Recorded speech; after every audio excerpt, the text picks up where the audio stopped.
thanks a lot. Really looking forward to being back at Woodland Conferences in person now. And I was thinking as I was preparing this talk that, I think I've spoken at most of them in at least one of the regions in the past few years about climate change and about carbon. And I was getting worried. I agreed, months ago to do this, and then obviously yesterday or the day before I started preparing my presentation. And I was thinking, well, geez, what am I going to talk about that's new? And it's exciting, but still covers the important bases of climate change. And it just so happens that we've got the perfect new subject matter and framework for a talk and for going ahead with climate change and for Woodlands in Nova Scotia, which is the new learning module that we just completed on climate change and woodlands and all the, I hope, important and relevant topics that might come up when you're thinking about those kinds of things. So it was a pretty cool way that we went about this woodland module. Simon runs the show here, and this is, what, the 20th or the 19th, Simon, I believe. And when I first started with the department, he met with me, we talked about this, and there was a pandemic, and people had kids, I had two of them. So it was back shelf for a while, but we were able to get department funding and actual additional research funding from my tax, partnered with MTRI, James back there, partnered with Peter Dunker, who will be speaking later today, he's back there, and hired a grad student, Cole Vale, to lead the charge with Peter and Jane and myself working with them to develop this learning module, which I think will be available within the coming weeks.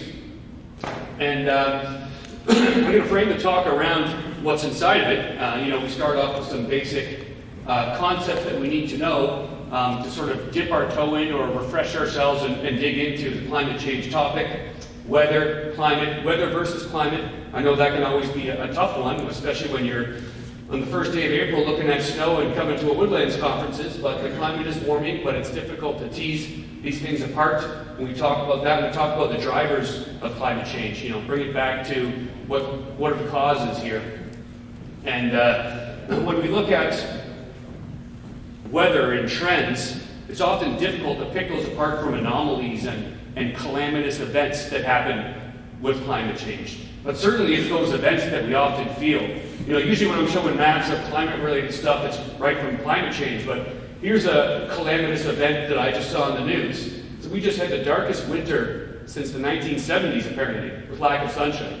I don't know if that's climate change impact, I don't think it is, but it certainly is terrible. And it made me think as I was preparing this talk that, we need to plan for and consider these long-term trends and the changes in these average conditions that we plan for in 100 years that affect forests, but also plan for the unexpected and these uncertain events.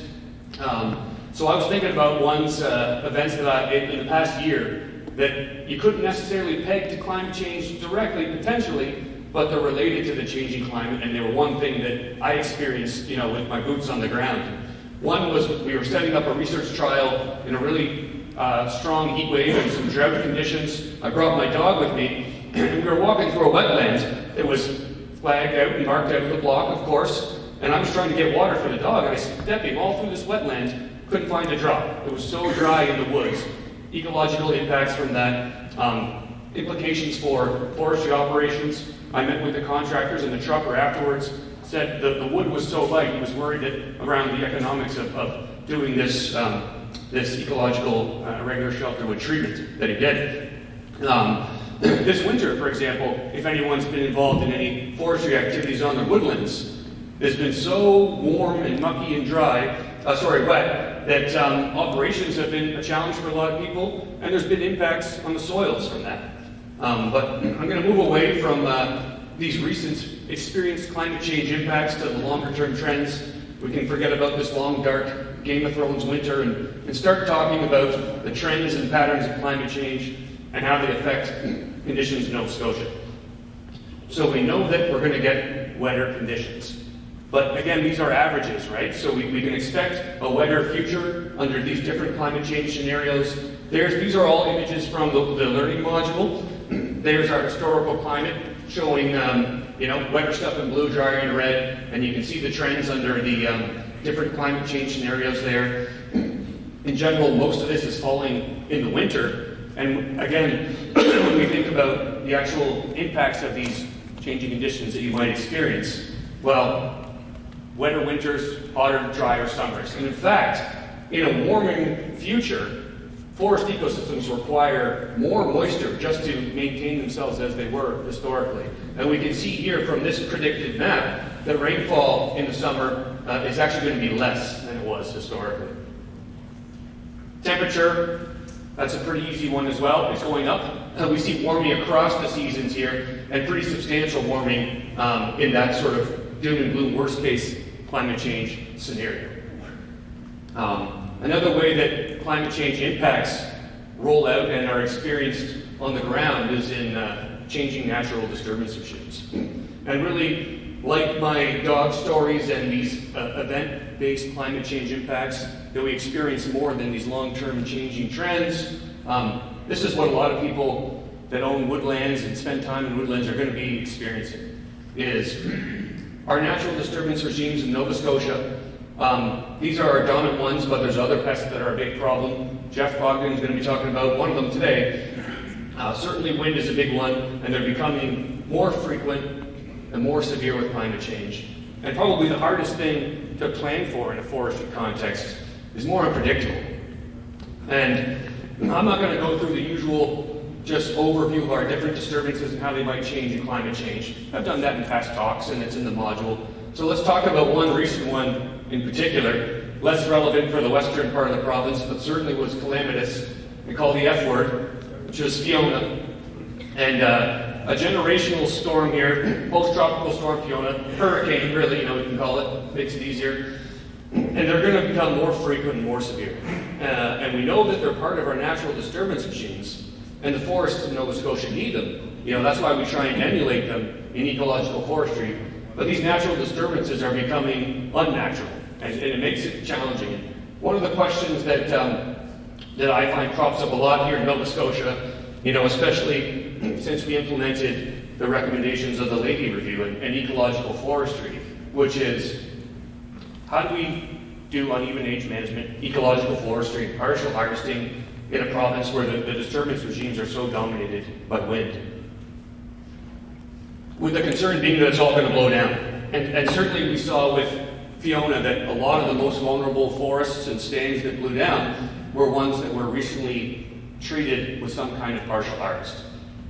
And so what does it mean to manage in that kind of condition and to try and implement the objectives of ecological forestry? I think there's a lot of ways that we can think about that. We know that in the longer term, we expect that this kind of forest management, ecological forestry, is going to increase the forest's resilience to climate change.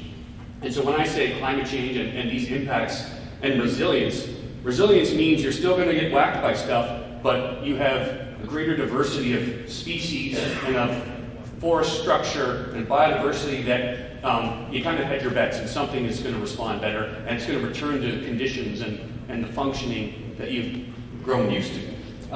So these kinds of restorative, long-term, uneven age management treatments, they can produce this on the landscape. But in the shorter term, there is this vulnerability to a windier future that we have here.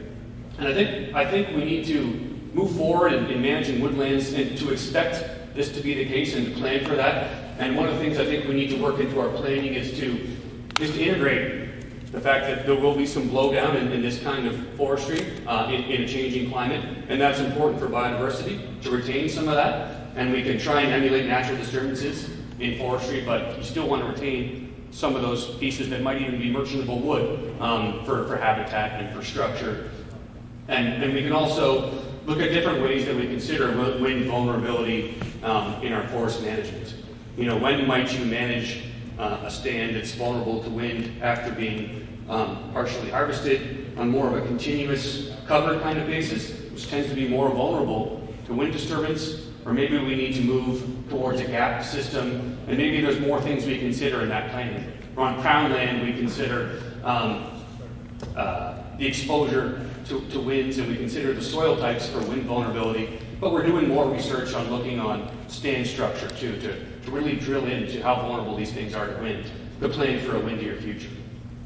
And the antidote to the uncertainty of climate change is definitely research.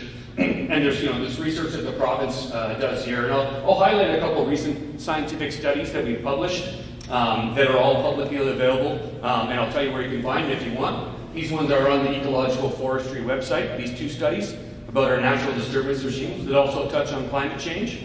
But you can email me too, my address is at the end of this, and I'll send it to you.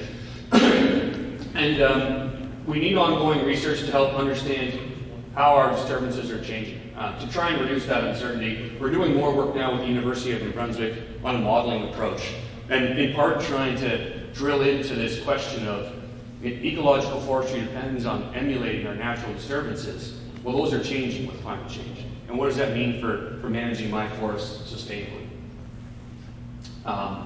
Lessons 4 and 5 in the learning module really move into what I think is the meat of the issue here. And it's 2 sides of the same coin when it comes to managing woodlands in a changing climate. On the one side of the coin, the bummer side of the coin, is the impacts and what we have to do to adapt to these kinds of impacts that are going to happen to forests and are going to happen to the people that manage the forests. Because no matter how much we reduce our emissions, there's going to be some, there already is some. I do a little bit of home brewing in my basement. I had fruit flies in my airlock of that home brew in December. If that isn't a climate change impact, I don't know what is. So it's going to happen. We need to adapt to them. Then the other side of the coin, the happier news story for people in the world of managing woodlands and woodland owners is fighting climate change in the forest's role in the carbon cycle and reducing our emissions, not by burning less fossil fuels, but by taking them out of the air and storing them in forests. But on the adaptation side, we need to understand the vulnerability, not just our forest ecosystems, but our management plans and our objectives for our woodlands. We have, probably everyone here has really different objectives for woodlands into the future, for the next generations or the next century. What's the vulnerability of those things to the impacts that we expect from climate change? How do we adapt to them? What kind of silvicultural tools might be at our fingertips, or do we need to explore new research on to help adapt to climate change? So, as a starting point, I think it's really important to understand we're in the Acadian Forest, and it's a transitional forest region between colder boreal forests to the north and more warmer climate temperate forests to the south. So we've got a mixed bag of tree species that are responding very differently to climate change. So that's an important story here. We also have a really diverse forest irrespective of climate change. It's here in the western region. You can walk a few kilometers and go through some beautiful, rich, tolerant hardwoods to some, fairly poor soiled black spruce to some big old hemlocks and everything in between, right? So it's all these ecosystems will have their own vulnerabilities and respond differently to climate change. But a key piece in our planning and our adaptation is our different tree species. So this is from the module as well. It's based on a number of studies over the years. And it's based on the current range of these tree species and what's the climate historically in that range. And when we plug in our big fancy climate change models, they're not mine, they're from the Intergovernmental Panel on Climate Change, where does that climate change end up? And so we can get an idea just coarsely of what's the most vulnerable and what's the least vulnerable. And I think it's important to balance the climate change vulnerability around other ecological considerations. Kind of a funny modeling experience we did recently. And all models are wrong, but some are useful. So we brought in this climate change vulnerability of different tree species into the model. And it's an optimizing model, right? So we said, let's optimize forest management in this part of the province to reduce the climate change vulnerability. So the model said, okay, cut everything and just grow red maple. It's the least vulnerable species to climate change.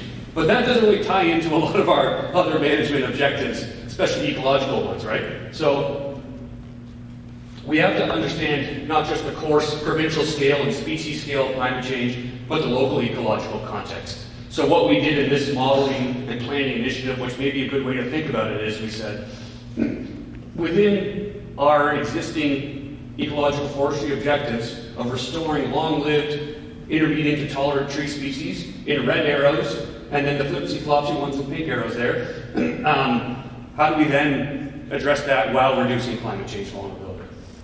And speaking back to the averages versus the events that we're experiencing with climate change, that uncertainty of those kinds of unexpected impacts needs to be accounted for as well. And when I say that, I mean planning for uncertainty. So if we look at, we're in western Nova Scotia, home of the hemlocks, right? So if we look, and home of the manta rays too, I'm told, on the sign as I came in. If we look at hemlock, well, it's not very vulnerable to climate change. It's more of a temperate conifer species, and it's predicted, all things aside, that in a warming climate it should do okay. But there's another problem that's kind of associated with climate change. Warming winters, coupled with our really good abilities, people, to move little nasty bugs around the planet, have led to eastern hemlock being in big trouble here in the changing climate and in our current situation. So adaptation needs to account for a whole array of things, and a useful way to think about it when it comes to forests and woodlands is vulnerability. So I throw around the word vulnerability all the time, but there's actually a structure to that word, and what it means is there's exposure, and sensitivity, and adaptive capacity around the potential impacts of climate change. Exposure is all these impacts from natural disturbances and from droughts and warming and whatever else. Can't really control that. Even if you stop driving your car today, there's a lot of emissions happening. That's a global effort. Everyone plays a role though. But you can control sensitivity and the adaptive capacity of your woodlands. So the sensitivity is, given that these things are happening, what is it about the stand structure, the species mix, the management on my 100 acres or whatever it may be, that makes it more sensitive to these kinds of impacts? Maybe I can change that through management. Adaptive capacity is the tools in the toolbox that you can do to try and accomplish these things as you're managing. And if you have access to resources, whether it be hot off the press new learning module from Simon over there, or whether it be whatever else, then you can help strengthen your adaptive capacity to deal with these impacts. So I want to spotlight a tool here, and this is a new thinking of mine, and it's experimental and it's yet to be tested by science, but I'm going to put a spotlight on pre-commercial thinning as a tool for climate change adaptive capacity in woodlands. And I think it checks a lot of the boxes, and it's one thing that we consider as we adapt our forests. So often you might think of pre-commercial thinning as a fairly, often used in more of an even age management context to increase yields and, focusing crop softwood trees. But we know more and more this time of stand entry, and we can tend and redirect the stand towards those species that might be better suited to climate change and other ecological objectives to reduce the vulnerability. And while it does still often increase the yields or the piece size of trees after pre-commercial thinning, it also bolsters the carbon component of that stand as well, and reduces the wind vulnerability, that important piece that I talked about earlier, of individual trees that tend to be more open grown and more wind firm after this treatment. And for a time, it can often reduce the moisture stress on soils in the forest. Fewer trees pulling moisture from the ground. So in those heat events where my dog couldn't find water, well, maybe I should have gone to a thin stand and would have done better. And in fact, I think thinning, they've done some experimental investigations as thinning as a tool to reduce the vulnerability to hemlock woolly adelgid. But we talked about it at dinner last night. I don't know if there's been a lot of luck there. I'll leave that to Jeff. And finally, on the other side of that coin, and I'm seeing that clock ticking pretty quick here, is the carbon, the forest carbon side of climate change and woodlands management, and that every woodland owner and everyone that has a stake in forests in Nova Scotia does have the ability to help fight against climate change with the woods. So we unpacked a bit of the forest carbon cycle, the tools at hand to help contribute to the climate change mitigation file with woodlands, and a little bit on forest carbon economics. When I see this kind of picture on a Saturday morning in a presentation, my skin crawls. But all this to say that we unpack the carbon cycle and give a bit of a primer of that. I'm not going to go into it now, 22 seconds, but know that there is a paper as well there that I'm happy to share if anyone wants to reach out that unpacks a bit of this and does some experimentation in Nova Scotia. But it also gives a context of different silvicultural tools that might help on different carbon files. So what is the carbon profile and carbon objectives possible between conservation, high production, forestry and ecological matrix. Those three different objectives of the forests according to ecological forestry and the Lakeview Review. And there's lots that can be done there, and at the end of the day, we've done a lot of modeling and a lot of research, and despite climate change, each of those zones can have a positive contribution to mitigation in different ways, whether it be more on the product side and offsetting higher emission alternatives, building or whatever, or whether it be getting more carbon into the woods. And as a woodland owner, always there's the option of a real carbon win, which is restoration of ecosystems, converting stuff back to forests, or not converting stuff away from forests.